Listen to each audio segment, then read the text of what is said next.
परमेश्वर यीशु, मैं आज के दिन को तेरे हाथ में लेती हूँ प्रभु। ये मांगती हूँ प्रभु, आज का वचन दोधारी तलवार के समान आए प्रभु, जो लोगों के हृदय में ही नहीं जाए पर उनके जीवन भी बदले प्रभु। परमेश्वर, हमें वचन को सुनने वाला नहीं पर वचन पर चलने वाला बनना है प्रभु। हमारे अंदर से डर को निकाल दे प्रभु, हमारे अंदर से अविश्वास को निकाल दे प्रभु। वचन को अंदर लेने के लिए हमें मदद कर, उस पर चलने के लिए मदद कर। शैतान इस वचन को चुरा ना पाए प्रभु। हमारे जीवन से जितने भी लोग ये वचन सुनने वाले हैं उनके जीवन से 100 गुना फल आए प्रभु। यीशु के नाम से हम प्रार्थना करते हैं, आमेन आमेन आमेन, हालेलुया। आज का वचन है बहुत ही ज़बरदस्त वचन है। ये भी 2 पार्ट्स में होने वाला है वचन। तो वचन में जाने से पहले मैं आपको स्टोरी बताने वाली हूँ और फिर हम वचन को पढ़ेंगे। मैं स्टोरी एक बार बताने के बाद आपके लिए इजी हो जाएगा वचन को समझने के लिए, ओके। क्योंकि बहुत सारे नए लोग हैं और वो नहीं जानते हैं कि कैसे करना है। वचन क्या है, बैकग्राउंड क्या है, वो नहीं जानते। तो मैं आपको स्टोरी बता रही हूँ। अब ये जो वचन है आज का बहुत ही इंटरेस्टिंग वचन है। आज हम और एक एलीशा के चमत्कार के विषय में हम सुनने वाले हैं। कितने लोग एक्साइटेड है? ओके। एलीशा जो नबी था उसका चमत्कार, उसने बहुत सारे चमत्कार किए और उसका एक चमत्कार आज हम देखने वाले हैं। अब हुआ क्या है, ये उस समय की बात है जब एलीशा एक नबी था। नबी मतलब भविष्यवक्ता। भविष्यवक्ता मतलब वो आदमी जो आने वाले दिनों में होने वाली चीज़ों को बताता है, उसे कहते हैं भविष्यवक्ता। ठीक है, जो आगे होने वाली चीज़ है, जो आप अभी देख नहीं सकते पर आगे होने वाली है, उन चीज़ों को बताने वाले को कहते हैं नबी या भविष्यवक्ता। अब ये जो एलीशा था, उसके नीचे बहुत सारे लोग उसके साथ काम करते थे और बहुत सारे नबी उसके अंडर थे। ठीक है, तो बहुत सारे उसके साथ काम करते थे। उसमें से एक ग्रुप था, नबियों का एक ग्रुप था। एलीशा उस ग्रुप का हेड था। एलीशा के नीचे बहुत सारे नबी थे और उसमें से एक जो नबी था वो गुजर जाता है और उसके वो जो नबी है उसकी एक पत्नी अभी है और उसे 2 बच्चे हैं। अब होता ऐसे है कि वो जो नबी जो गुजर गया है उसने कर्जा करके रखा है, मतलब उसने बहुत कर्जा लिया था किसी से और अब वो मर चुका है। तो वो कर्जा मांगने के लिए जो लोग हैं वो उसके पत्नी के पास आ रहे हैं और पत्नी को तकलीफ दे रहे हैं कि हमें हमारा कर्जा वापस लौटा, हमारा पैसा हमें वापस लौटा, नहीं तो हम तेरे दोनों बच्चों को लेकर जाएंगे और हम उन्हें उन दोनों को लेकर जाएंगे और हम उन्हें अपने घर में बंदी बना के रखेंगे। समझ में आ रहा है? अब ऐसा हो रहा था कि वो औरत जो थी वो बहुत ही डर गई कि भाई मेरा एक तो पति मर चुका है, अब मेरे 2 बच्चे भी मुझसे छीन लिए जाएंगे, तो मेरे साथ कौन रहेगा, मेरे जीवन में आज सहारा क्या रहेगा। और वो क्या करती है, वो जाती है एलीशा के पास, जो नबी है, सबसे हेड है, जिनके यहाँ पर उसका पति काम करता था। तो वो उसके पास जाती है, एलीशा के पास, और एलीशा नबी को कहती है कि देखो मेरे पति ने कर्जा करके रखा था, अब वो कर्जा, अब तो वो तो गुजर गया है पर मेरे पास पैसे नहीं है कर्जा चुकाने के लिए और कर्जदार मेरे घर पे आके मुझे धमकी दे रहे हैं, अब तू कुछ कर। और एलीशा को सब बातें पता चलती है कि अगर कर्जा नहीं गया तो ये दोनों बंदी बन जाएंगे, दोनों लड़के। और इसलिए एलीशा उस औरत से पूछता है कि तेरे घर में क्या है। तो बोलती कि मेरे घर में एक तेल का घड़ा है, तेल का घड़ा है।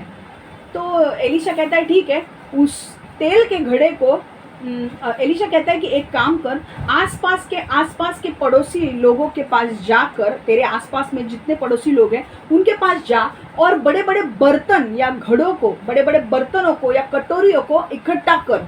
ठीक है, और वो बर्तनों को इकट्ठा करने के बाद उनको तेरे घर पर लेकर जा। ठीक है, और घर पर जाने के बाद, इकट्ठा होने के बाद तू घर पर जा, तेरे बच्चों को भी घर पर लेकर जा और बाद में वो जो तेरे पास जो तेल का घड़ा है उसमें से तेल डालना एक एक बर्तनों में शुरू कर। ओके, उसके पास थोड़ा तेल था तो वो तेल का जो घड़ा था, एलीशा ने कहा कि उस तेल के घड़े में से थोड़ा थोड़ा तेल डालना बर्तनों में शुरू कर, और वो शुरू करता है। ठीक है, और वो औरत शुरू करती है। अब जैसे वो औरत उस बर्तनों में तेल डालना शुरू करती है, वो बर्तन जो बड़े बड़े घड़े थे वो भरने लगते हैं अपने आप तेल से। ओके इतने सारे बर्तन, मान लो अगर उसने 15 या 20 बर्तन मांग के लाए होंगे, तो जो उसके पास एक घड़ा तेल था, ओके, वो जब डालने लगती है तो इतने बड़े बड़े बर्तन उससे भरने लगते हैं, और तेल जो है वो तेल खत्म नहीं हो रहा है। जो उसके पास जो बर्तन में तेल है, जब वो डाल रही है तो खत्म होना चाहिए ना, वो खत्म ही नहीं हो रहा है, वो बढ़ते जा रहा है, बढ़ते जा रहा है, बढ़ते जा रहा है, और उसके पास जितने उसने बर्तन लाए थे वो सब भर गए। अब जैसे उसने बोला कि और एक बर्तन ला, तो उसका लड़का बोलता है अब कोई बर्तन नहीं बचा है। तो जैसे वो बोलता है कोई बर्तन नहीं बचा है, तब तेल खत्म हो जाता है, उसके बर्तन का, उसके घड़े का तेल खत्म हो जाता है। और फिर वो एलिशा के पास आकर बोलती है कि अब मैं क्या करूं। एलिशा उसे बोलता है कि ये बर्तन में अब जितना भी तेल है ना, उसे लेकर जा और बेच दे, तुझे पैसा मिलेगा, और जो तेरा कर्जा है उसे उतार दे, और बाकी के पैसों से तू तेरे जीवन भर तू अब रह सकती है। समझ में आ रहा है? मतलब नबी एलिशा ने क्या किया, कर्जा निकालने के लिए उसके पास जो तेल था उसका इस्तेमाल किया, उस तेल को बढ़ाया, और उस तेल को इतना बढ़ाया, परमेश्वर ने इतना बड़ा चमत्कार किया कि उसके तेल के द्वारा इतना सा तेल होगा उसके पास, पर वो तेल जब वो डालने लगी तो सारे बर्तन भर गए। उसको बोला वो अब तेल लेकर जा, अपना उस तेल को बेच, अपना कर्जा चुका, और बाकी के पैसों से अपना गुजारा कर। हालेलुया, आमेन। कितना बड़ा चमत्कार है कि नहीं, है कि नहीं बड़ा चमत्कार। अब स्टोरी आपको समझिए क्या है। अब आपको ये समझना है कि ये स्टोरी हम पढ़ने वाले हैं, अब ये वचन हम पढ़ने वाले हैं, और उसमें से प्रकटीकरण को लेने वाले हैं। ठीक है, अब हम स्टोरी पढ़ने के लिए तैयार है। 2 राजा 4 अध्याय 1 से 7 वचन। 2 Kings chapter 4 1 to 7। 2 Kings chapter 4 1 to 7। 2 राजा 4 अध्याय 1 से 7। एक नबी की विधवा एलिशा से सहायता मांगती है। ओके, नबियों का एक समूह में से एक व्यक्ति की पत्नी थी। यह व्यक्ति मर गया। उसकी पत्नी ने एलिशा के सामने अपना दुखड़ा रोया। मेरा पति तुम्हारे सेवक के समान था, अब मेरा पति मर गया है। तुम जानते हो कि वह यहोवा का सम्मान करता था, किंतु उस पर एक व्यक्ति का कर्ज था, और अब वह व्यक्ति मेरे 2 लड़कों को अपना दास बनाने के लिए लेने आ रहा है। एलिशा ने पूछा, मैं तुम्हारी सहायता कैसे कर सकता हूँ? मुझे बताओ कि तुम्हारे घर में क्या है। उस स्त्री ने कहा, मेरे घर में कुछ नहीं है, मेरे पास केवल जैतून का तेल का एक घड़ा है। तब एलिशा ने कहा, जाओ और अपने सब पड़ोसियों से कटोरे उधार लो, वे खाली होने चाहिए, बहुत से कटोरे उधार लो। तब अपने घर जाओ और दरवाजा बंद कर लो, केवल तुम और तुम्हारे पुत्र घर में रहेंगे।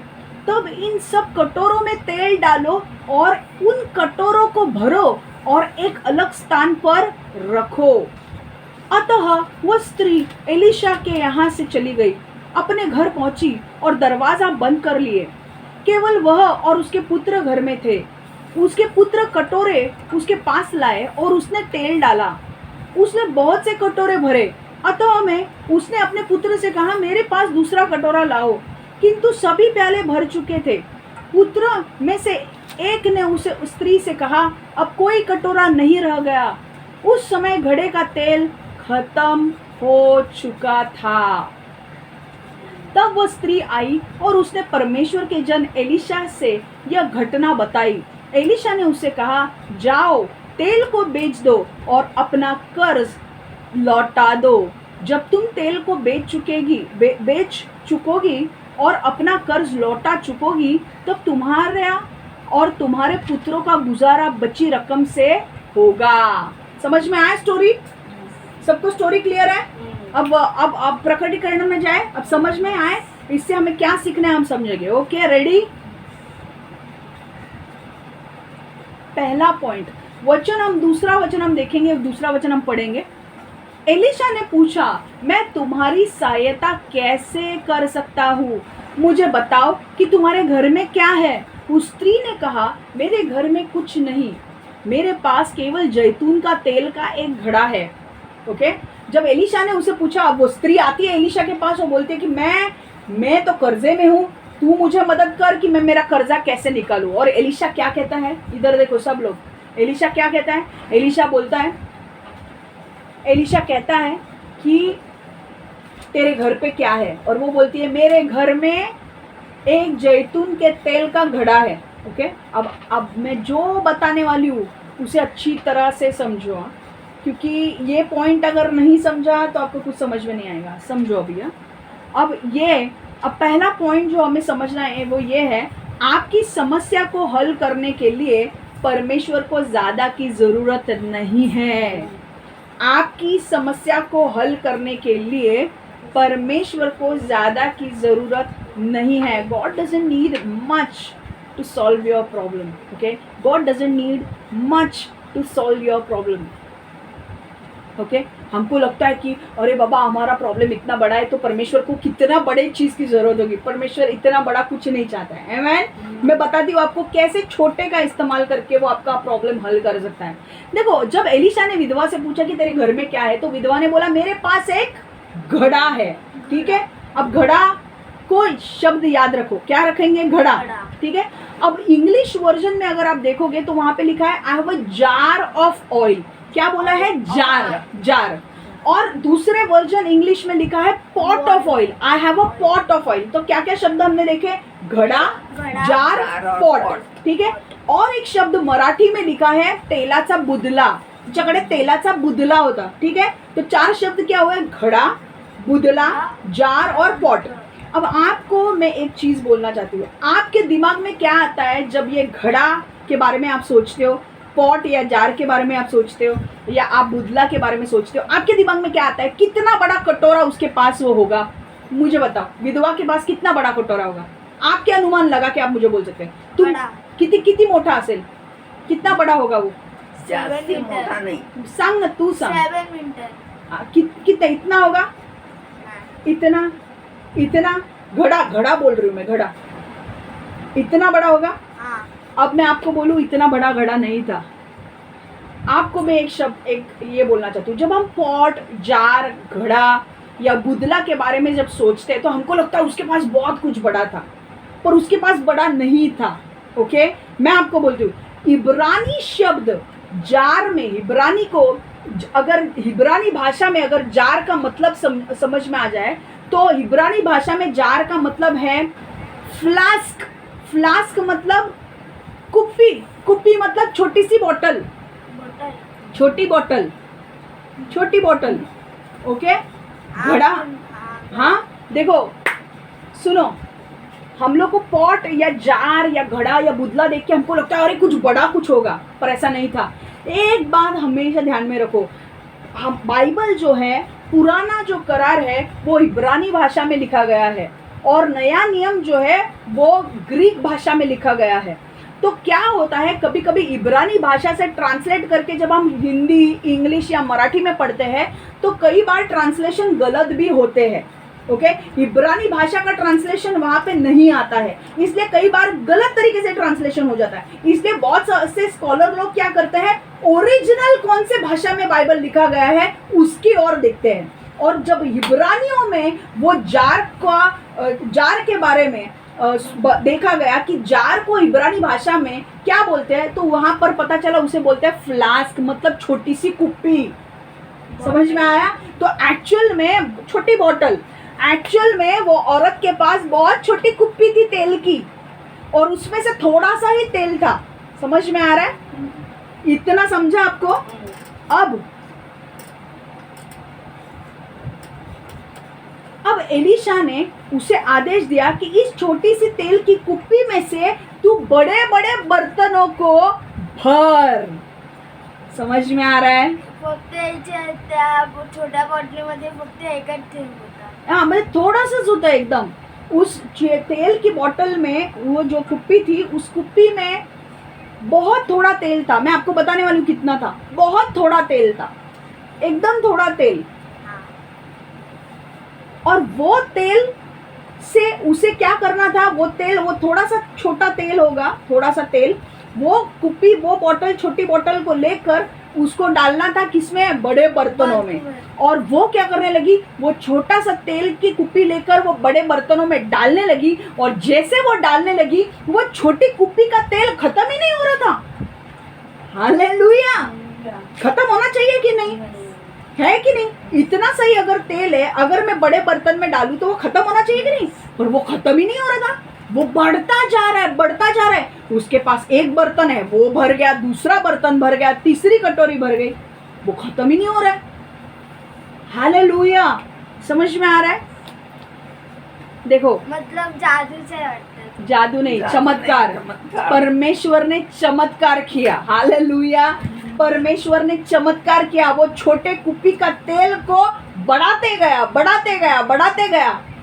जब तक उसके सारे बर्तन भर नहीं जाते, वो छोटे कुप्पी में जो तेल था वो अपने आप भर रहा था। तो ये क्या है, परमेश्वर ने चमत्कार किया। अब देखो, यहां से हमें क्या समझना है, ओके? ऐसी, ओके। अब वो औरत ने क्या किया था, वो औरत ने सारे बर्तन पड़ोसियों से मांग कर लाए थे। अब वो तेल डालने वाली थी और वो डाल रही थी और तेल खत्म ही नहीं हो रहा था और सारे 20 बर्तन भर गए, बड़े बड़े बर्तन भर गए, हो गए। यहाँ से हमें समझना क्या है, परमेश्वर आपसे, आपके पास जो थोड़ा है उसका इस्तेमाल करेगा, उसे बढ़ाएगा और आपके समस्या का हल निकालेगा, आपके प्रॉब्लम्स का हल निकालेगा। परमेश्वर को कुछ बड़ा चाहिए क्या आपके प्रॉब्लम सॉल्व करने के लिए? बिल्कुल नहीं। जो आपके पास थोड़ा है, परमेश्वर उस थोड़े का इस्तेमाल करके आपके बड़े प्रॉब्लम सॉल्व करेगा। हालेलुया। देखो, और एक मैं स्टोरी आपको बता रही हूँ। यही चीज अगर हम नए करार में भी देखते हैं, जब यीशु अपने चेलों को सिखा रहा है, पर्वत के ऊपर बैठकर उसके चेले आ रहे हैं उसके पीछे और यीशु उनको सिखा रहा है। अब 3 दिन हो चुके हैं और यीशु अपने चेलों को सिखा रहा है और अपने चेलों को और अपने जो लोग हैं उसके जो पीछे आ रहे थे लोग उससे सुनने के लिए, उनको वो सिखा रहा था। और हुआ क्या, बाद में उसके चेले लोग बोलने लगे कि भाई उनको भेज दे, वो खाना कैसे खाएंगे, नहीं तो चक्कर आके इधर ही गिर जाएंगे। और यीशु ने उनको बोला तुम खिलाओ उनको। तो बोलते हैं हम कैसे खिलाएं? और यीशु ने फिर कहा कि तुम्हारे पास क्या है? तो वो एक बच्चे के डब्बे में 2 मछली और 5 रोटी होती है, ठीक है? वो डब्बा वो लेकर आता है। यीशु बोलता है वो डब्बा लेकर आओ, चेलों को बोलता है वो डब्बा लेकर आओ। और वो 2 मछली 5 रोटी से वो बोलता है कि सारे लोगों को बिठाओ। आपको पता है बाइबल में जितने लोग यीशु के पीछे उसका वचन सुनने के लिए आए थे, पता है वहां पे लिखा है जो पुरुष थे वो 5000 थे। टोटल लोगों का जब गिनती लिया ना, जितने लोग आए थे यीशु के पीछे, पुरुष 5000 लोग थे। तो आप सोच सकते हैं उनकी पत्नी भी आई होंगी, उनके बच्चे भी होंगे, तो कम से कम 15,000 लोग वहां पर थे, यीशु का वचन सुनने के लिए आए थे। और यीशु को उन 15,000 लोगों को खिलाना था और उसके पास था क्या, सिर्फ 2 रोटी और 5 मछली, 2 मछली और 5 रोटी थी। और यीशु ने क्या किया, उस 2 रोटी मछली को लिया, परमेश्वर को धन्यवाद दिया और बोला चेलों को जा और बांटना शुरू कर। जैसे चेले बांटना शुरू करे, आप सोचो चेलों के दिमाग में क्या जा रहा होगा। अब एक फिश एक को दूं या आधा तोड़ के दूं फिश, है कि नहीं? पर जैसे वो एक फिश लेकर बांटने गया, दूसरा फिश लेकर बांटने गया, अपने आप उस बर्तन में फिश आने लगे, अपने आप उस बर्तन में, जिससे वो फिश उस डब्बे में, सोचो वो डब्बा लेकर अगर वो बांट रहा है, एक फिश 2 फिश थे, एक फिश दिया, दूसरा फिश दिया, अपने आप तीसरा फिश आ गया, अब तीसरा फिश दिया, अपने आप चौथी मछली आ गई, अपने आप। ये कोई कहानी नहीं है, ये सच्ची घटना है जो बाइबल में हुई है। समझ में आ रहा है?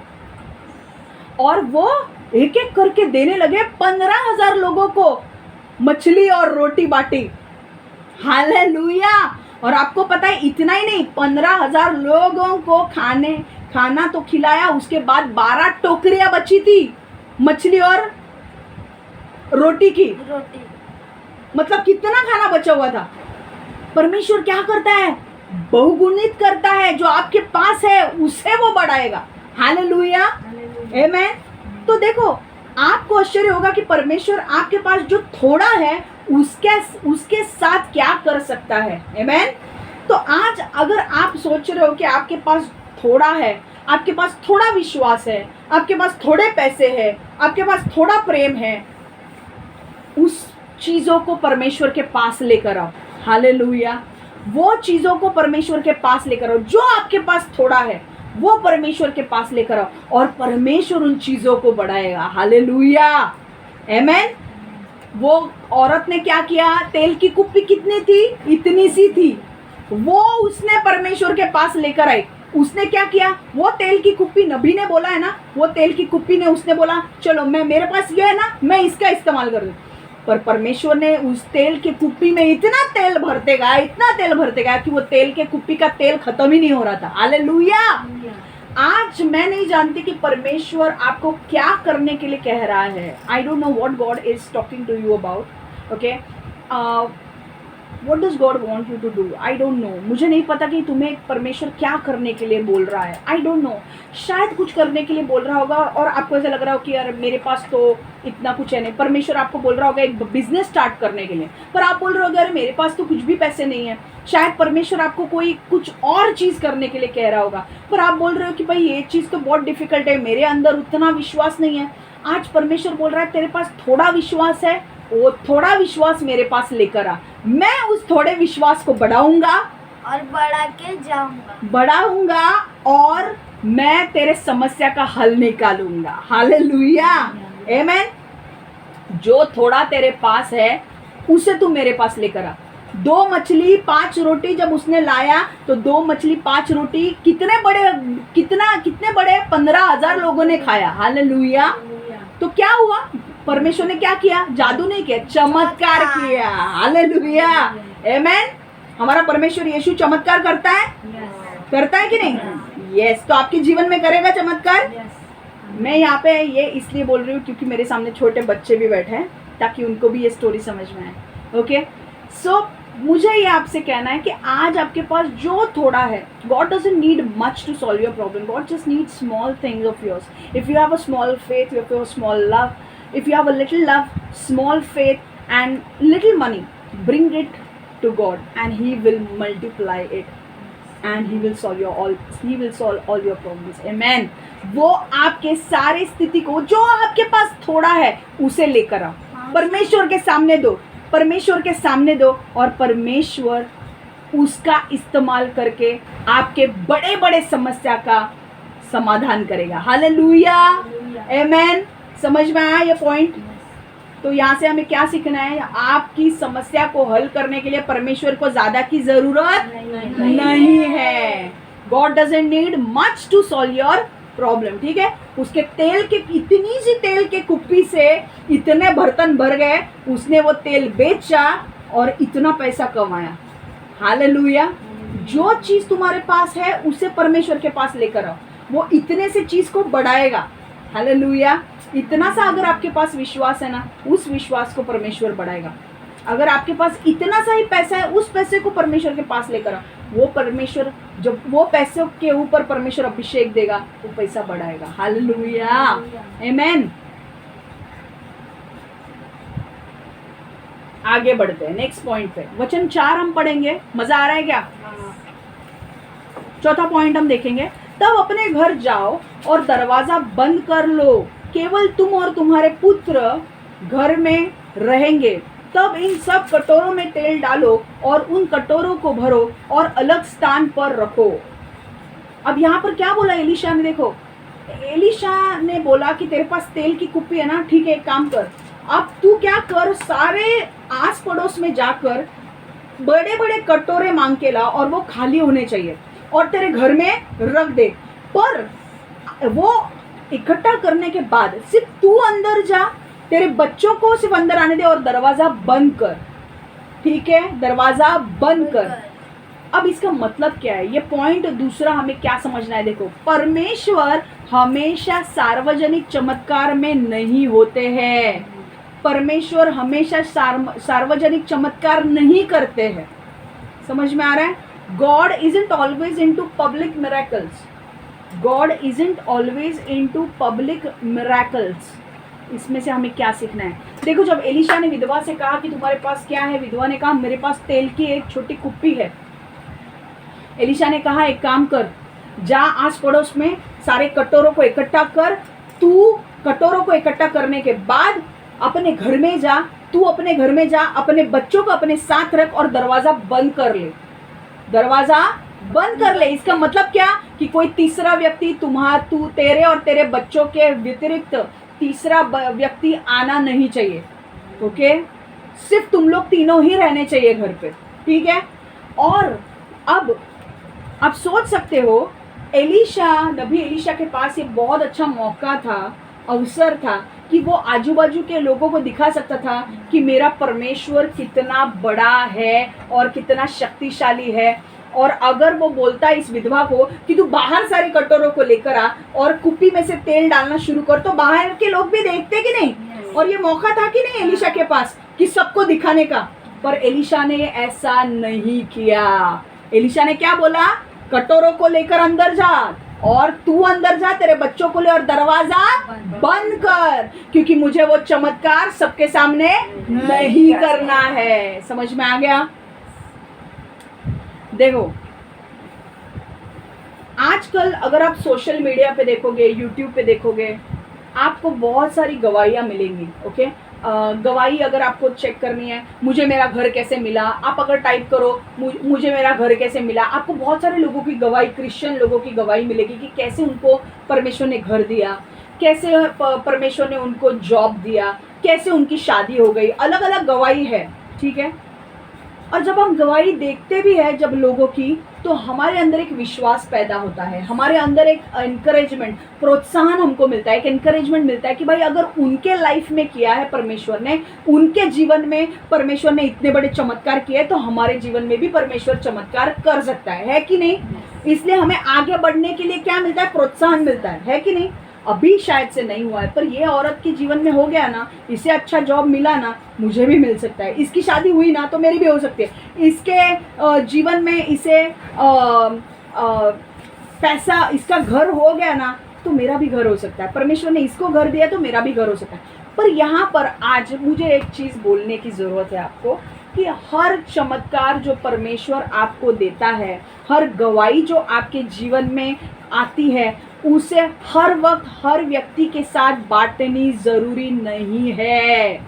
मैं वापस रिपीट कर रही हूँ, कुछ गवाहियाँ जो परमेश्वर हमें देता है सबके साथ नहीं बांटनी है। समझ में आ रहा है? कुछ गवाही, कुछ चमत्कार जो परमेश्वर हमारे साथ करता है, वो सबके साथ नहीं बांटनी है। क्यों? क्योंकि कई बार परमेश्वर प्रदर्शित नहीं होना चाहता। परमेश्वर को प्रदर्शन नहीं दिखाना है सबको कि मैंने क्या किया, मैंने क्या किया। कई बार परमेश्वर को प्रदर्शित नहीं होना है। वो चाहता है कि कुछ अनुभव, कुछ चमत्कार, कुछ अनुभव वो सिर्फ आपके और उसके बीच में ही रहे। समझ में आ रहा है? कुछ अनुभव, कुछ चमत्कार वो क्या चाहता है कि सिर्फ आपके और उसके बीच में ही रहे। देखो, जब एक चीज हमें जानने की जरूरत है कि जब परमेश्वर बंद दरवाजों के पीछे चमत्कार करता है, तो वो बंद दरवाजों के पीछे क्यों करता है? उसका कारण है ना एक। अगर परमेश्वर तो बाकी लोगों के सामने अगर वो चमत्कार किया होता, तो बाकी लोग भी तो यीशु में आ जाते ना, यीशु पर विश्वास रखते हैं, परमेश्वर पर विश्वास रखते हैं। पर कुछ चमत्कार जानबूझकर परमेश्वर दरवाजों के पीछे करता है। ओके, बंद दरवाजों के पीछे करता है। उसका कारण ये है कि वो आपके साथ आत्मिक घनिष्ठता बनाने का एक तरीका है। वो आपके साथ आध्यात्मिक जवळीकता त्याला बनवायची आहे। He wants to, see, when God works a miracle behind the closed doors, he wants to, the main reason for it is he wants to build a spiritual intimacy with you. Okay? He wants to build a spiritual intimacy with you. And the world does not need to know every detail of your relationship with God. संसार को जब परमेश्वर बंद दरवाजों के पीछे चमत्कार करता है, तो उसका मकसद सिर्फ एक ही है कि उसे आपके साथ एक घनिष्ठ रिश्ता बनाना है, आत्मिक घनिष्ठ रिश्ता बनाना है। ओके? और वो घनिष्ठ रिश्ता कब बनेगा? जब तुम और परमेश्वर सिर्फ अकेले में होंगे तब। ओके? और परमेश्वर नहीं चाहता है कि जो हर चीज़ वो आपको बोलेगा, ज़रूरी नहीं है कि हम हर चीज़ का डिटेल आप लोगों से शेयर करें कि क्या बोला परमेश्वर ने और क्या नहीं। क्योंकि कुछ चीज़ें ऐसे हो सकती है कि परमेश्वर आपको कुछ दिखा रहा है, कुछ बता रहा है, वो सबके सामने आपको नहीं बोलनी है, क्योंकि परमेश्वर बोलता है नहीं, ये मेरे और तेरे बीच में ही रहना चाहिए। कई बार जब हम दोस्तों को कुछ इंपॉर्टेंट बातें बताते हैं, हमारे दोस्तों को, हमारे बेस्ट फ्रेंड्स को हम कुछ इंपॉर्टेंट बातें बताते हैं, तो हम उनको क्या बोलते हैं कि ये चीज़ तेरे और मेरे बीच में ही होनी चाहिए, किसी और को पता नहीं होनी चाहिए। होता है कि नहीं? वैसे ही और हमारा रिश्ता हमारे दोस्तों के साथ कैसे अच्छा होता है? जब वो विश्वास में चलते हैं। हम जब विश्वास हमारे दोस्तों के साथ जब हम विश्वासु रहते हैं, तब हमारी दोस्ती बढ़ती है कि नहीं? है कि नहीं? अगर तुमने विश्वास मेरा तोड़ा तो मेरी दोस्ती तुम्हारे साथ बनेगी नहीं, मैं नेक्स्ट टाइम तुम्हें नहीं बताऊंगी। है कि नहीं? वैसे ही परमेश्वर का है। परमेश्वर चाहता है कि वो हमें कुछ ऐसी चीजें बताएगा, हमारे जीवन में ऐसे चमत्कार करेगा जो वो चाहता है कि हम दूसरों के साथ शेयर नहीं करें, वो सिर्फ मेरे और परमेश्वर के बीच में ही रहे। समझ में आ रहा है? और वो क्यों करता है? ताकि हमारा रिलेशनशिप, हमारी जो आत्मिक जो परमेश्वर के साथ जो रिश्ता है वो और बढ़े। इसलिए बेस्ट फ्रेंड सब होते हैं क्या? नहीं। एक ही होता है कि नहीं बेस्ट फ्रेंड, जिसको हम सब बोलते हैं? हम सारे दोस्तों को जाके हमारे अंदर की बात बोल सकते हैं? नहीं बोल सकते। क्यों? क्योंकि हमें उन दोस्तों के ऊपर विश्वास नहीं है। हम सिर्फ उन्हीं को बोलेंगे जो हमारे बेस्ट फ्रेंड्स है, राइट? तो परमेश्वर भी हमें क्या देखता है? परमेश्वर बोलता है ये तू मेरा बेस्ट फ्रेंड है, मुझे तेरे साथ घना रिश्ता बनाना है, तो मैं जो चमत्कार तेरे जीवन में करूंगा मैं सबके सामने नहीं करने वाला हूँ, मैं सिर्फ तुझे ही बताने वाला हूँ, मैं सिर्फ तुझे ही आशीष देने वाला हूँ। तुझे साइकिल चाहिए थी, पर मैं बताऊंगा तुझे साइकिल कैसे मिलेगी, और मैं सिर्फ तुझे ही साइकिल दूंगा। क्यों? क्योंकि तेरा रिश्ता, तेरा विश्वास और परमेश्वर में बढ़े। हालेलुया, आमीन। अगर आपने सोचो आपने परमेश्वर से कुछ मांगा और परमेश्वर ने आपको दिया, तो आपका रिश्ता अच्छा हो जाएगा कि नहीं? परमेश्वर के साथ होगा कि नहीं? आप बोलेंगे परमेश्वर ने मुझे साइकिल दी। अब मैं ये उदाहरण इसलिए बोल रही हूँ क्योंकि मेरे सामने बच्चे बैठे हैं, मैं उनके लेवल पे पहुंच के उनको समझ में आए, इसलिए मैं छोटे छोटे उदाहरण ले रही हूँ। मेरे बच्चे समझ में आ रहे हैं? हाँ कि नहीं? मैं छोटे लेवल पे आके बात करूँ, समझ में आ रहा है? अगर आपने साइकिल मांगी और परमेश्वर ने आपको साइकिल दी, तो आपको अच्छा लगेगा कि नहीं? और आप और प्रार्थना करोगे कि नहीं? अभी परमेश्वर तूने मुझे साइकिल दी है और अभी और कुछ चाहिए मुझे, करोगे कि नहीं? कि छोड़ोगे परमेश्वर को साइकिल के बाद? नहीं ना। बोलोगे परमेश्वर ने मुझे साइकिल दी है, मेरी प्रार्थना का उत्तर दिया, मैं और कुछ मांगता हूँ। क्या मांगोगे? और वीडियो गेम, गाड़ी, क्रिकेट बैट, क्या मांगोगे? Cricket bat. सो वो क्या होता है? हमारा रिश्ता परमेश्वर के साथ बढ़ता है। ओके, कई बार God will do some miracles behind the closed doors just to make sure that he builds a spiritual intimacy with you. Okay, and he doesn't want you to know that, he doesn't want you to tell everyone every detail of your relationship with him. Okay, वो कई बार आपके जीवन में ऐसी चीज़ें आपको बताएगा जो आने वाली दिनों में होने वाली है, पर वो बताएगा कि आपको किसी के साथ शेयर नहीं करनी है, आपके किसी के साथ शेयर नहीं करने की है, किसी को बोलना नहीं है। कुछ चमत्कार सिर्फ आपके लिए। और वो क्यों करेगा? क्योंकि वो चाहता है कि आपके साथ उसका रिश्ता, आत्मिक रिश्ता और गहरा हो जाए। ओके, देखो, अगर आप बोलोगे कि ऐसा परमेश्वर ने कहाँ किया, तो हम देखते हैं यीशु की किताब, बाइबल में यीशु मरकुस की किताब 7:31 से 34 अगर हम वचन पढ़ेंगे तो मैं आपको बताती हूँ। फिर वह मरकुस की किताब मार्क 7:31-34 हम पढ़ेंगे। मार्क 7:31-34 एक उदाहरण में बता रही हूँ आपको, तो आपको समझ में आ जाएगा। मार्क 7:31-34, मरकुस 7:31 से 34। फिर वह सूर इलाके के पास आ गया और दिकापुलिस यानी 10 नगर के रास्ते सीदोन होता हुआ झील गलील पहुंचा। वह कुछ लोग यीशु के पास एक व्यक्ति को लाए जो बहरा था और ठीक से बोल नहीं पाता था। लोगों ने यीशु से प्रार्थना की कि वह उस पर अपना हाथ रख दे। यीशु उसे भीड़ से दूर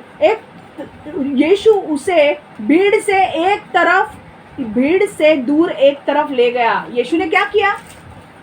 यीशु ने क्या किया? वो चमत्कार सबके सामने किया। 33वां वचन क्या बोल रहा है? यीशु उसे भीड़ से दूर एक तरफ ले गया। यीशु ने अपनी उंगली उसके कानों में डाली और फिर उसने थूका और उस व्यक्ति को जीभ छुई और वो चंगा हो गया। तो यीशु ने ये चमत्कार सबके सामने किया? ये वचन क्या बोल रहा है? उसे अलग लेकर गया, वो है कि नहीं? अकेले में किया। क्यों? ताकि वो आदमी के साथ उसका रिश्ता बना सके। आमेन। अब देखो और एक उदाहरण मैं बता रही हूँ। अगर और एक वचन अगर आपको जानना है तो लूका की किताब 8:40 से 55 तक अगर हम पढ़ेंगे तो आपको मिलेगा। आपको खोलने की जरूरत नहीं है, मैं आपको बताती हूँ। लूका की किताब लूक 8:40 to 56 अगर आप पढ़ोगे वो चमत्कार तो आपको पता चलेगा। मैं आपको खोलने की जरूरत नहीं, मैं बता रही हूँ क्या है। देखो यीशु एक जगह पे आ गया है और वहाँ पर याईर करके एक व्यक्ति है, वो आता है और वो कहता है कि यीशु मेरी बेटी को ठीक नहीं है, तू मेरे घर पर चल और उसे चंगा कर। ओके। और याईर इंग्लिश में जायरस डॉटर। ओके। और यीशु कहता है ठीक है। और उसी वक्त यीशु जा ही रहा है उसके घर पे। ओके। यीशु उसके घर पे जा ही रहा है उस बेटी को चंगा करने के लिए। अचानक से एक दूसरी औरत बीच में आ जाती है, ठीक है। और उस औरत को परमेश्वर वो औरत चंगी हो जाती है। ओके।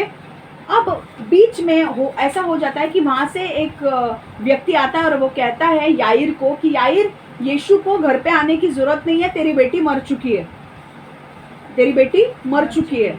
अब जब यीशु को पता चलता है तो यीशु कहता है कि मैं आता हूँ तेरे घर पे। जब वो घर पे जाता है यीशु उनके, तो वहाँ पर बहुत सारे लोग होते हैं जो बजाने वाले लोग होते हैं। वहाँ पर उस जमाने में जब कोई मर जाता था तो वहाँ पर गाना गाने के लिए लोग आते थे, रोने के लिए लोग आते थे, उन्हें बुलाया जाता था। ओके। वो दुखी गीत गाते थे और वो रोते थे, उसको पैसा मिलता था, ठीक है। तो जब वो यीशु उनके घर पे गया तो यीशु ने ये लोगों को रोते हुए देखा। यीशु ने उनको बोला कि भाई तुम क्यों रो रहे हो? वो लड़की मरी नहीं है, वो लड़की जिंदा है, वो सिर्फ सोई है। तो वो लोग हंसने लगते हैं, हाँ यीशु क्या बोल रहा है, वो तो लड़की मर चुकी है और यीशु बोल रहा है जिंदा है। और वो हंसने लगते हैं यीशु पे। और यीशु उनको पता है क्या करता है? यीशु उनको पता है एक काम करो भाई, सब लोग बाहर जाओ, सब लोग बाहर जाओ। वो सारे गाने वाले रोने वाले लोगों को वो बाहर निकालता है और वो बोलता है याकूब, पतरस और यूहन्ना को अपने साथ अंदर रूम में लेकर जाता है। जॉन, पीटर एंड जेम्स, इन तीनों को ही अपने साथ अंदर रूम में लेकर जाता है और याईर की पत्नी को लेकर जाता है जिनकी वो बेटी है, ठीक है। और फिर अंदर जाकर यीशु प्रार्थना करता है और वो मरी हुई लड़की जिंदा हो जाती है। यीशु हमारा मरे हुए लोगों को भी जिंदा करता है कि नहीं? समझ में आ रहा है? तो यहाँ पर सबके सामने वो चमत्कार किया गया। किन लोगों के सामने किया? याईर की पत्नी और उसके 3 चेलों के सामने। समझ में आ रहा है? ताकि इन लोगों का विश्वास बढ़े। समझ में आ रहा है? सो कई बार आपके जीवन में बहुत सारे चमत्कार होंगे, बहुत सारा आशीष आपको मिलेगा, कुछ चीजें आपको परमेश्वर बताएगा, पर वो चीजें आपको हर व्यक्ति के साथ शेयर नहीं करनी है। कुछ गवाहियां आपको सबके साथ शेयर नहीं करनी है। मैं आपको इतना कहूंगी कि अगर आपके जीवन में गवाही आती है, प्रेज लॉर्ड, परमेश्वर को धन्यवाद दो, पर परमेश्वर को पूछो क्या मैं ये गवाही लोगों को बताऊं या नहीं। कई बार जब यीशु की मिनिस्ट्री चलती थी तो यीशु जब चमत्कार करता था तो बहुत से लोगों को चंगाई छुटकारा देने के बाद यीशु उनको बोलता था चुप रहो, किसी को मत बोलो, किसी को मत बोलो मैंने चंगाई छुटकारे किए हैं। क्यों? क्योंकि अगर लोगों को पता चल गया तो लोग उसे मार डालेंगे। कोई भी कारण हो सकता है, पर कुछ चीजें, हर एक चमत्कार, हर एक आशीर्वाद, हर एक गवाही आपको सबके साथ नहीं बांटनी है। आपका रिश्ता परमेश्वर के साथ क्या है वो आपके साथ ही आपको रखना है। आपको डिटेल सबको बताने की जरूरत नहीं है कि आप कितना आगे के आप जानते हो कि क्या होने वाला है आगे। समझ में आ रहा है? समझ में आ रहा है? So all the miracles are not for public. Okay, God isn't always into public miracles. परमेश्वर हमेशा सार्वजनिक चमत्कार नहीं करते हैं। कुछ चीजें आपको आगे भी हो सकता है कि परमेश्वर अगर आपको कुछ आपकी पर्सनल चीजें आपको दिखाएगा, आगे ये होने वाला है, ये होने वाला है, आपको सबके सामने वो चीजें नहीं लानी है, नहीं बतानी है। समझ में आ रहा है? आपके अंदर परमेश्वर को पूछना है कि ये गवाही मैं बताऊं या नहीं बताऊं। नहीं। और जब परमेश्वर आपको बोलेगा हाँ ये गवाही बता, तो वो गवाही सबको बतानी है। आमेन। गुड। तीसरी चीज, मजा आ रहा है क्या? आपको वचन में आ रहा है मजा, या मैं और जाऊँ आगे? सबको आ रहा है मजा? सीखने में कुछ नहीं कुछ सीख रहे हो आप? नया कुछ सीख रहे हो? Very good. अब लास्ट पॉइंट हम देखेंगे, विश्वास। ओके ओके, तीसरा पॉइंट हमें ये समझना है कि विश्वास शायद ही कभी समझ में आता है। विश्वास शायद ही कभी हमें समझ में आता है। Faith hardly ever make sense. Faith hardly ever make sense. समझ में आ रहा है? ओके देखो, कभी कभी मैं सोचती हूँ कि विधवा ने एलीशा के आदेश कैसे माना। ओके कि एलीशा ने उस विधवा से कहा कि भाई तू छोटे से कुप्पी का तेल बड़े बर्तन में डाल दे, ठीक है?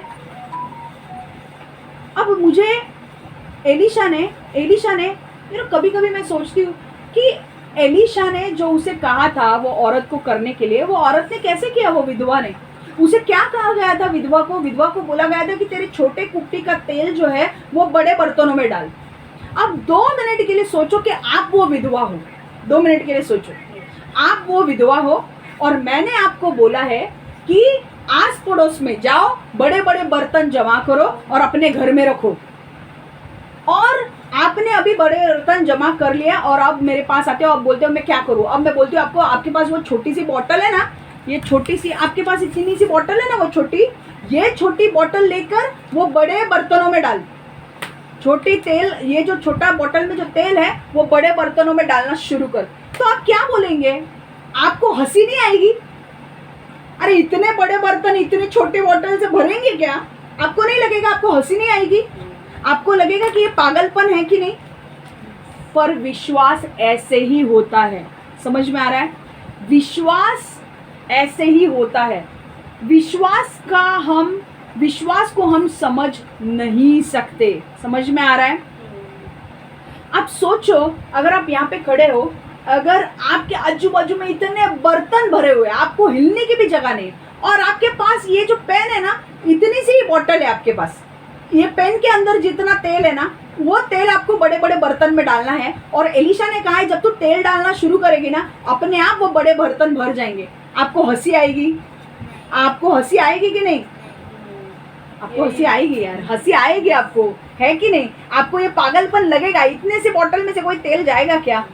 पर ये क्या है? विश्वास है। विश्वास के वजह से ही उसने बड़ा चमत्कार पाया। ओके देखो, जब आप ऐसा करोगे तो आपके दिमाग में क्या आएगा? ये पागलपन है और मुझे हंसी भी आएगी। ओके, 2 चीजें होगी, एक तो ये मैं पागलपन कर रहा हूँ और मुझे हंसी भी आएगी। विश्वास ऐसे ही होता है, हमें शायद ही कभी समझ में आता है, इसलिए उसे विश्वास कहते हैं। हमें विश्वास क्या है हमें समझ में नहीं आता है। विश्वास का अर्थ क्या है हम समझेंगे। विश्वास का अर्थ क्या है हम समझेंगे। देखो विश्वास क्या है, हिब्रू 11:1। नाउ हिब्रूज 11:1, इब्रानियों 11:1। Now faith is the substance of things hoped for and the evidence of things not seen.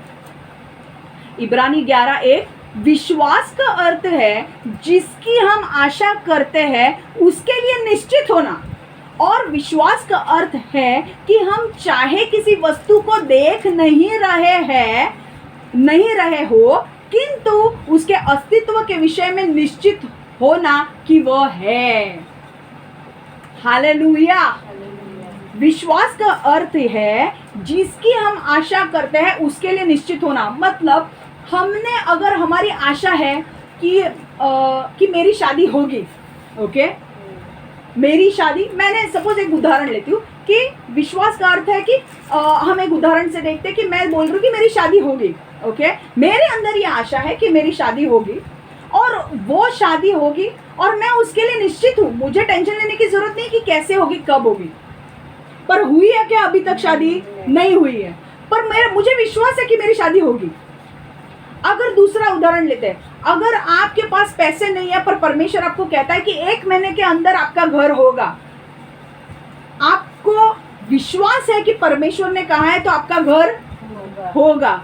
सिर्फ दूसरी चीज, विश्वास का अर्थ यह है कि हमें चाहे किसी वस्तु को देख नहीं रहे हैं किंतु उसके अस्तित्व के विषय में निश्चित होना कि वह है। मतलब मैं बोल रही हूँ कि मुझे परमेश्वर ने कहा है कि इस साल में मेरी शादी होगी, मुझे भविष्यवाणी परमेश्वर ने दी है, उदाहरणार्थ, ओके, एग्जाम्पल, मुझे परमेश्वर ने उदाहरणार्थ बोला है कि ये साल में मेरी शादी होगी, पर मेरा जो दूल्हा है, जो लड़का है, वो कहाँ है, मुझे दिख नहीं रहा है, वो तो अभी तक आया ही नहीं है, वो मुझे दिख नहीं रहा है। पर परमेश्वर ने तो मुझे बोला है कि ये साल में मेरी शादी होगी। तो अब क्या, अब मैं विश्वास करती हूँ कि भले ही मुझे कुछ दिख नहीं रहा है पर मुझे पता है कि ये साल के अंत तक मेरी शादी होगी। उसे कहते हैं विश्वास। कुछ समझ में आ रहा है विश्वास कैसे काम किया जाता है? मुझे दिख रहा है क्या कोई लड़का मेरे पास आया है? कोई नहीं आया है, तो मेरी शादी कैसे होगी?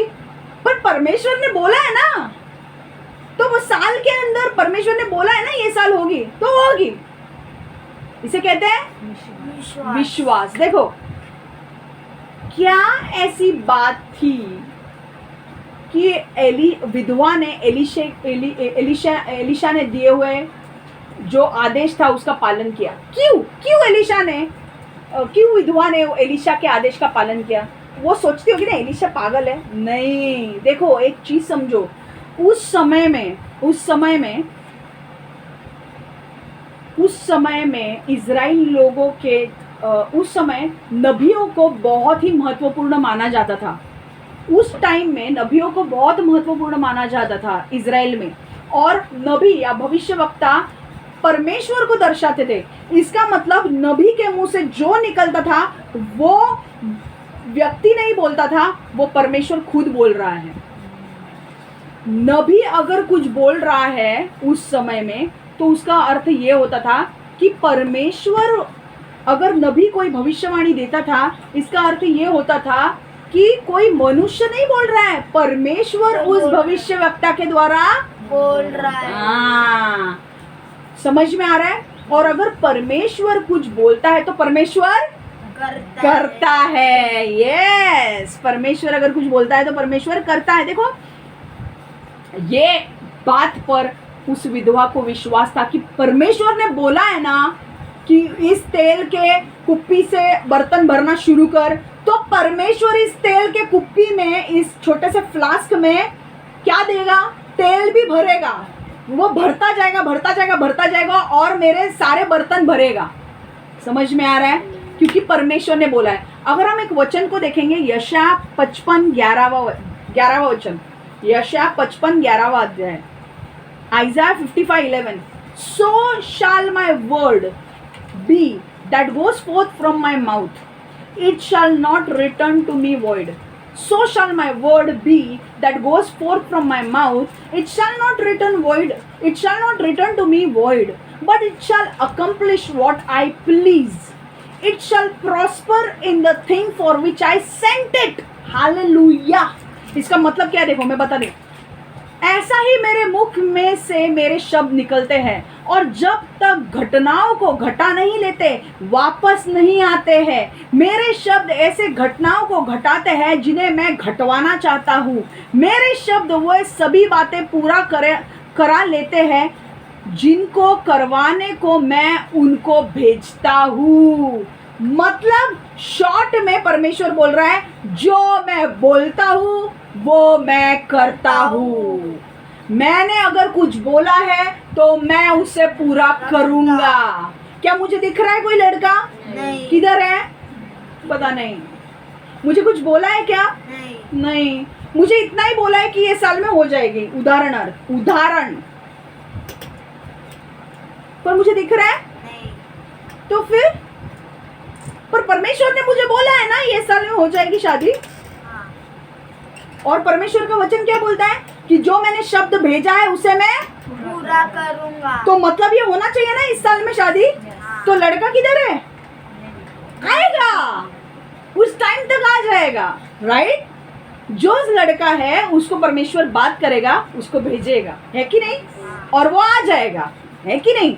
पर परमेश्वर ने जो बोला है वो पूरा करेगा। उसका शब्द वापस जाएगा क्या? नहीं वो जो बोला है वो पूरा करेगा और अपना जो अपना काम वो करेगा।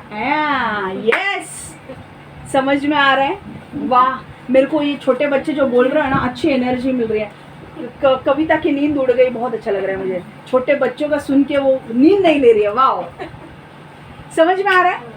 भले आपको दिखे या ना दिखे, विश्वास का अर्थ ही वही होता है ना कि जो आपको दिखता नहीं है पर आप उसकी आशा रखते हो। मेरी आशा है कि मेरी शादी हो जाएगी, पर मुझे दिख नहीं रहा है, पर मैं निश्चिंत हूँ, मैं निश्चिंत हूँ। आई एम लाइक मैं कंप्लीटली निश्चिंत हूँ मुझे कि मेरी शादी होने वाली है। इसे बोलते हैं विश्वास।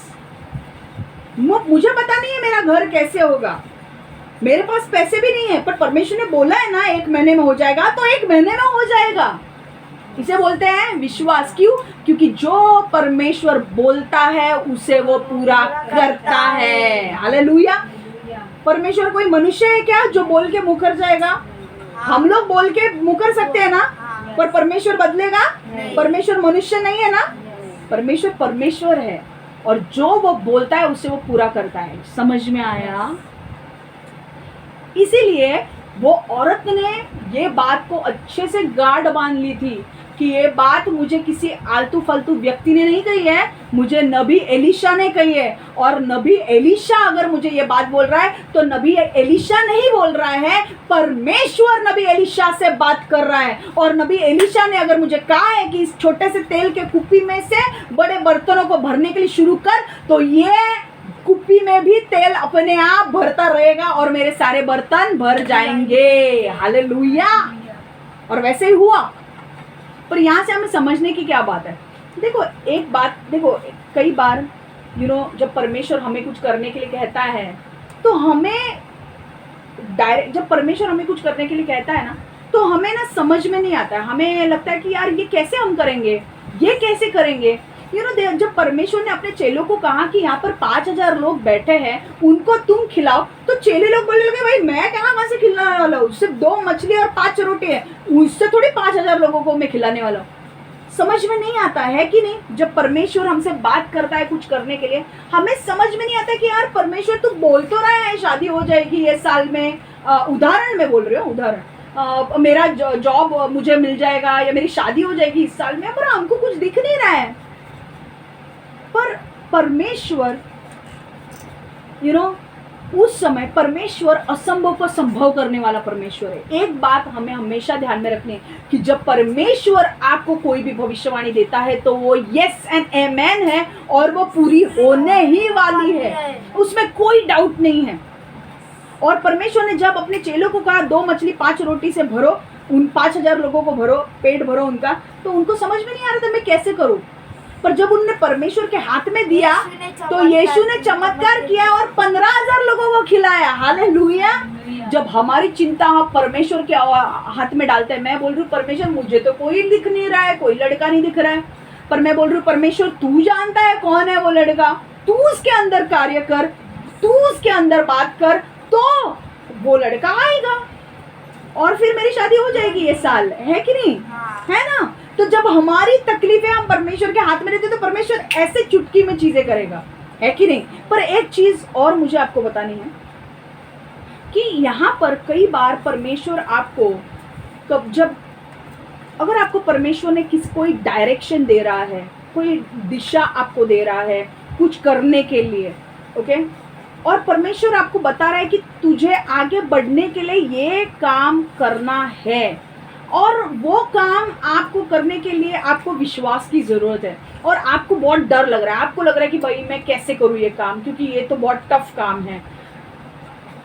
पर मैं आपको एक बात बोलूँ, भले ही आपको डर लग रहा है, आप डरो मत, वो काम करो, क्योंकि जब आप वो काम करोगे और जब आप वो काम करने के बाद जब आप उस पर जाओगे तो आपको बड़ा प्रतिफल मिलेगा।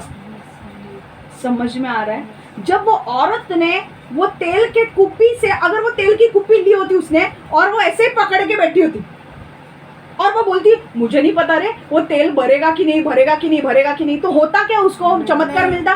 नहीं, पर उसने विश्वास से वो तेल की कुप्पी उठाई और उसने डालना शुरू किया, और जैसे डालना शुरू किया वो बोतल भर रहा है, भर रहा है, भर रहा है, खत्म ही नहीं हो रहा है। तो यहाँ पर अपने को समझना क्या है कि हमें जब परमेश्वर कोई दिशा दिखाता है तो हमें विश्वास से कदम आगे बढ़ाना है, हमें डरना नहीं है। जब हम विश्वास से वो कदम उठाएंगे तब हमारे आशीष के दरवाजे खुलेंगे। Yes, I don't know what direction God is giving it to you, but मैं जानती हूँ कि जो भी डायरेक्शन आपको परमेश्वर दे रहा है, may be it is tough for you, may be आपको लग रहा है कि यार मैं ये कैसे करूँ, मैं कैसे करूँ। शायद आपको मैं अपना एक उदाहरण देती हूँ। जब परमेश्वर ने मुझे कहा था कि NSC में जाके इंटरव्यू देना है, मैं काफ़ी डर गई थी, मुझे बहुत डर लग रहा था कि यार मैं इंटरव्यू दूंगी, मैं कैसे इंटरव्यू दूँ, मुझे कैसे आएगा, मुझे रिजेक्शन तो नहीं मिलेगा। मैं बहुत डर चुकी थी, क्योंकि मैं एक बहुत ही साधारण ऑफिस में काम करती थी जो बहुत छोटा था।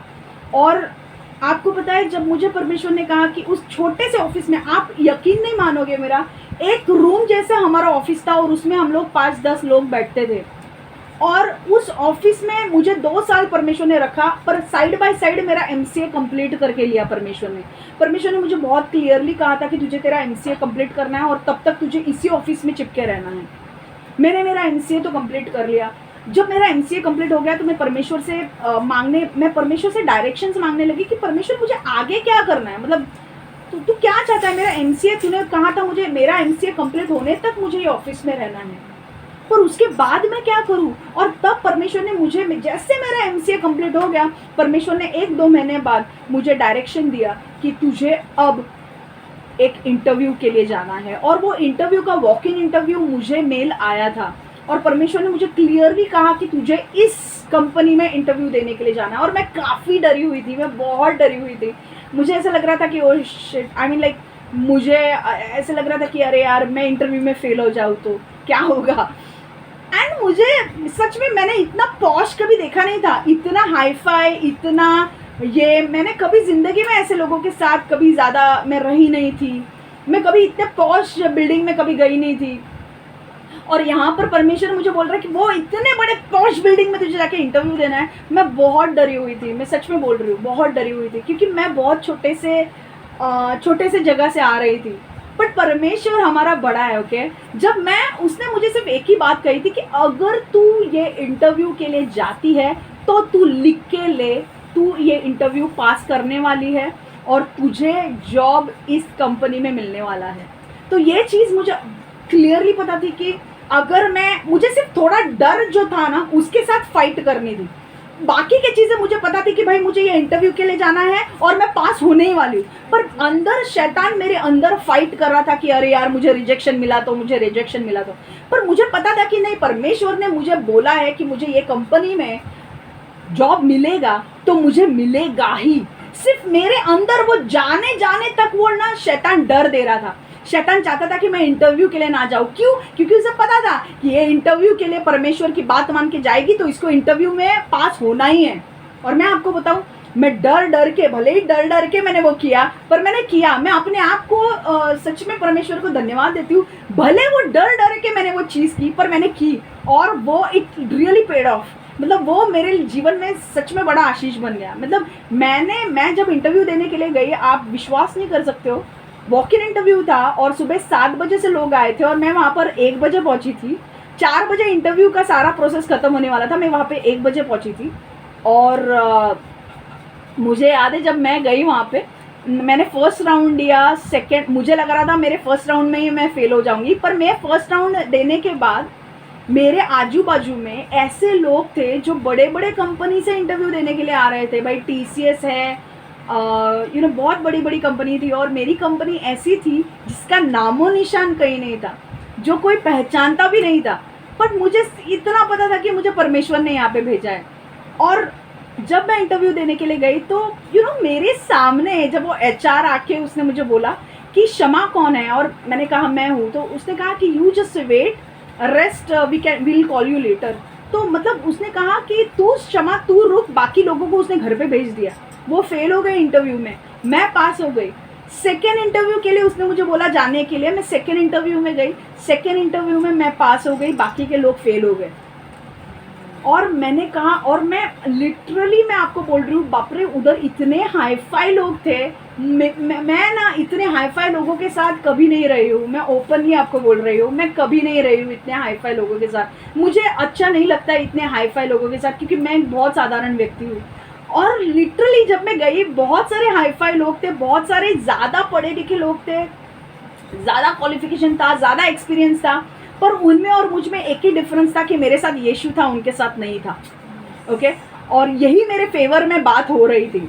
और मैं गई और मैंने थर्ड राउंड, जब मुझे याद है मैं पानी पी रही थी और एक लड़का आया पीछे से, काफ़ी ऊंचा लंबा लड़का था, फेयर था। उसने मुझे बुलाया और उसने कहा क्षमा, और मैंने पीछे मुड़ के देखा, मैंने कहा येस। उसने कहा come for the third round. मैं थर्ड राउंड के लिए गई। एंड यू नो, जब मैं पानी पी रही थी, मैं आपको एक बात बोलना भूल गई। परमेश्वर ने, मैं पानी पीते वक्त मुझे एक बात कही कि today you will go from here bye wearing a crown. आज तू यहाँ से मुकुट पहने हुए जाएगी। और मैं सच में विश्वास, आई मीन लाइक, मुझे सच में विश्वास नहीं हो रहा था। सच में मेरा थर्ड राउंड हुआ, मैं सिलेक्ट हो गई और मेरा सैलरी फाइनलाइज किया गया और मैं उस जॉब के लिए सिलेक्ट हो गई। और आपको पता है, इतना ही नहीं, NSC एक बहुत बड़ी कंपनी है। ओके, और मैं पहले अंधेरी के ब्रांच में थी, पर बाद में परमेश्वर ने मुझे 1 महीने के भीतर, पता नहीं वहाँ पर क्या प्रॉब्लम हुए, पर प्रोजेक्ट चेंज हुआ मेरा और मुझे वापस इंटरव्यू के लिए भेजा। और वो NSC के हेड ऑफिस में था, और डायरेक्टली मैं NSC के हेड ऑफिस में मैं गई, मेरा इंटरव्यू वहाँ पर भी क्लियर हुआ और मैं डायरेक्टली NSC के हेड ऑफिस में लग गई। अगर आप NSC अगर आप देखोगे यूट्यूब पर या गूगल पे भी सर्च करोगे उसके NSC के फ़ोटोज़, तो आपको दिखाई देंगे कितनी पॉश बिल्डिंग है। वो बहुत ही पॉश बिल्डिंग है। इतनी मुझे कभी आदत नहीं थी, पर परमेश्वर ज़ीरो को हीरो बनाने वाला परमेश्वर है। आमीन। अगर जब आप परमेश्वर की बात मानकर, जब वो उसने जो बोला है वो आप करते हो ना, आप ज़ीरो से हीरो परमेश्वर बना देगा। उस टाइम पर आपको थोड़ा सा डर लगेगा, अरे क्या होगा क्या नहीं, पर बिना डर के आगे बढ़ो और वो काम करो। बाद में जो आपके जीवन में जो ब्लेसिंग्स आएंगे ना, मतलब मैं आपको बोलती हूँ, NSC में मैं 5 साल थी, but I really enjoyed all my 5 years in NSC because it was a blessing. मेरी ज़िंदगी में इतने हाई फाई लोगों के साथ कभी काम नहीं किया था। बाद में मुझे आदत हो गई वो लोगों की, बाद में मेरे बहुत सारी चीज़ें भी बदल गई।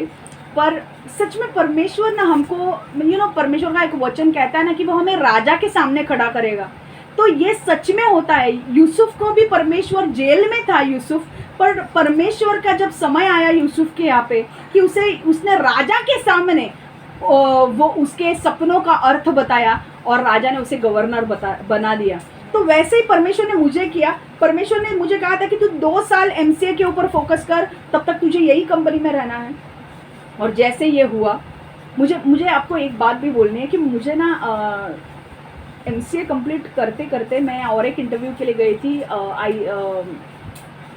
सिटी बैंक के लिए, और मुझे रिजेक्शन आया वहाँ से, सिटी बैंक से रिजेक्शन आया। मैं बहुत दुखी थी, मुझे क्यों रिजेक्शन आया, मैं क्यों नहीं। पर बाद में यू नो, मैं बहुत मुझे बुरा लग रहा था कि मुझे क्यों रिजेक्शन आया। बट एक बात बाद में मुझे पता चली कि नहीं, भले ही रिजेक्शन आया है, इसमें भी परमेश्वर कुछ भलाई करेगा।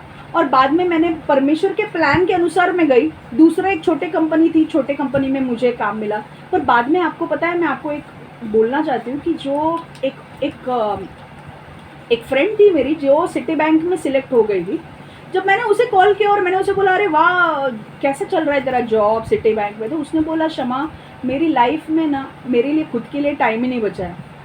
मैं रात को, मेरे नाइट शिफ्ट होते हैं, मैं रात को जाती हूँ, सुबह आती हूँ, 7-8 घंटे सोती हूँ, वापस चली जाती हूँ, तो मेरी लाइफ बची ही नहीं है।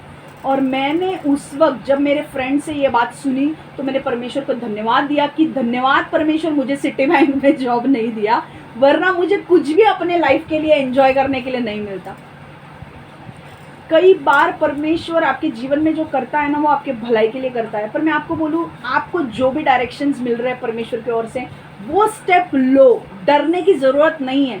अगर डर लग रहा है तो डर के लो, पर लो। मैं आपको बोल रही हूँ, जब आप उस पार, जब वो आप ओबीडियंस में रहोगे ना, और आप जब वो इंस्ट्रक्शंस कैरी आउट करोगे, जब परमेश्वर जो आपको बोल रहा है जब वो करोगे ना, आपके जीवन में जो आशीष उसके बाद आएगा ना, अपने ज़िंदगी में कभी सोचा नहीं होगा। तो मैं आपको वही कहना चाहती हूँ कि डरो नहीं, ओके।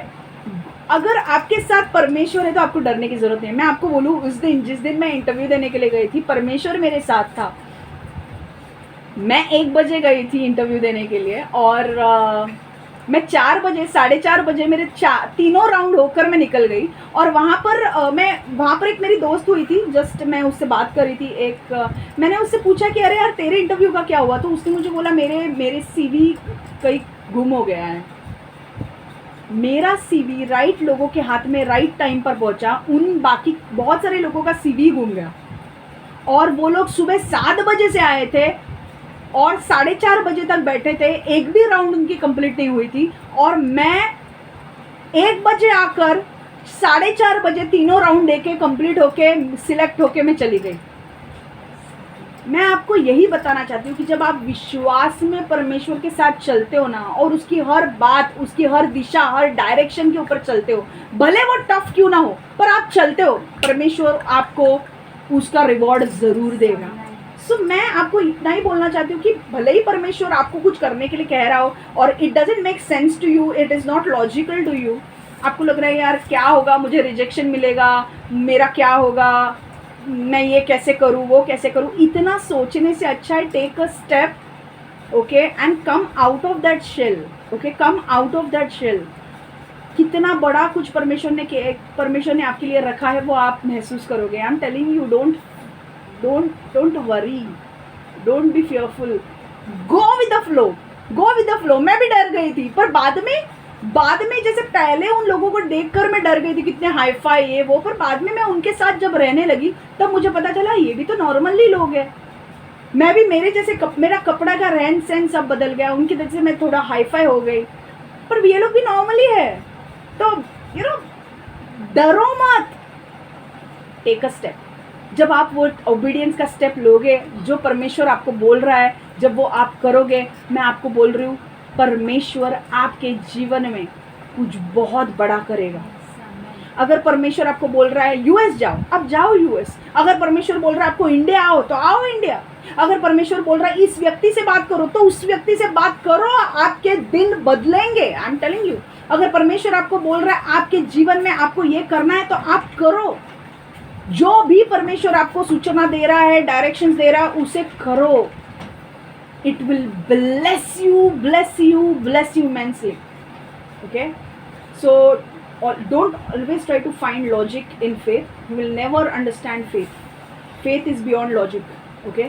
तुम faith को, faith doesn't make sense. तो वो चीज़ ध्यान में रखो और आगे बढ़ते चलो। Amen? Okay? परमेश्वर आपके जीवन में बहुत कुछ बड़ा करेगा, बहुत कुछ बड़ा करने वाला है। परमेश्वर आपके लाइफ में बहुत बहुत बड़ी गवाही लाएगा, अगर आप उसके विश्वास में चलते रहोगे और जो वो बोल रहा है वो करोगे तो। Okay, so God bless you all, take care. मेरा वचन यहीं पे समाप्त हो रहा है। मैं आपके 3 पॉइंट्स वापस रिवाइज कर रही हूँ जो हमने आज सीखे हैं। वो 3 पॉइंट्स क्या है? पहले चीज़, आपकी समस्या को हल करने के लिए परमेश्वर को ज़्यादा की ज़रूरत नहीं है। God doesn't need much to solve your problem. ठीक है। दूसरा पॉइंट, परमेश्वर हमेशा सार्वजनिक चमत्कारों में नहीं होते हैं। God isn't always into public miracles. और तीसरा पॉइंट, विश्वास शायद ही कभी समझ में आता है। Faith hardly ever makes sense. Okay, ये तीनों पॉइंट है। हम प्रार्थना करेंगे। अब परमेश्वर यीशु, हम धन्यवाद देते हैं हर एक व्यक्ति के लिए जो यहाँ पर है, जो यूट्यूब पर मेरा वचन सुनने वाला है। हर एक को ब्लेस कर, हर एक को आशीर्वादित कर, हर एक के जीवनों को बदल प्रभु। हर एक को मदद कर वो स्टेप लेने के लिए कि वो अपने जो ऑर्डेंड डेस्टिनी है, उस ऑर्डेंड डेस्टिनी में कदम रख सके प्रभु। जो उसका मकसद है, उस मकसद में उसे कदम रखने के लिए मदद कर प्रभु। जो भी परमेश्वर आज लोगों को जो भी तूने डायरेक्शंस दिया है उस डायरेक्शंस को फॉलो करने के लिए उन्हें मदद कर, उनके अंदर से वो डर को निकाल दे, उन्हें अनुग्रह से भर, अभिषेक से भर, उन्हें मदद कर प्रभु, उन्हें दिखा कि वो आगे का कदम कैसे लेंगे प्रभु, और उन्हें अपने मकसद में चला प्रभु, उनको अपने प्रॉमिस लैंड में लेकर जा प्रभु। वो लोग जेरिको दीवार परमेश्वर जो बड़ी है उनके सामने, उन्हें लग रहा है कि ये जेरिको दीवार कभी नहीं गिरेगी, परमेश्वर तू उनके यरीको के दीवार को नीचे ला प्रभु, उन्हें विश्वास में आगे बढ़ने के लिए मदद कर प्रभु। और मैं मांगती हूँ प्रभु ये आने वाले दिनों में अपने अपने मकसद में पहुंचे प्रभु, और तेरे लिए बड़े बड़े काम करे प्रभु। यीशु के नाम से मैं प्रार्थना करती हूँ, amen amen amen. Okay, God bless you all, take care.